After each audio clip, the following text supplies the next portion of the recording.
стратегическое поражение хотят нанести и лезут на наши ядерные объекты.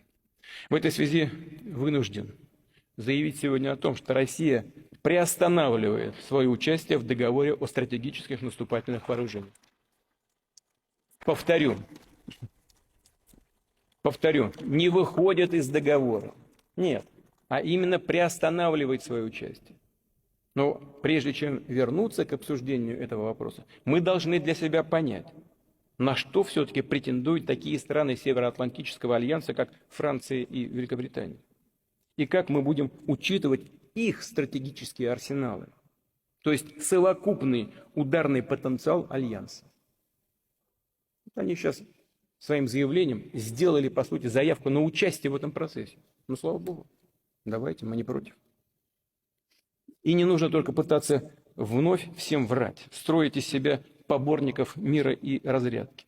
Мы же знаем всю подноготную, знаем, что истекают гарантийные сроки годности к боевому применению отдельных видов ядерных боеприпасов в Соединенных Штатах. И в этой связи некоторые деятели в Вашингтоне, нам это доподлинно известно, задумываются уже о возможности натуральных испытаний своего ядерного оружия. В том числе с учетом того, что в США идет разработка новых типов ядерных боеприпасов. Такая информация есть.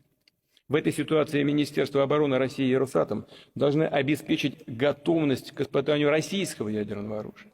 Первыми мы, разумеется, этого делать не будем. Но если США проведут испытания, то и мы проведем. Ни у кого не должно быть опасных иллюзий, что глобальный стратегический паритет может быть разрушен.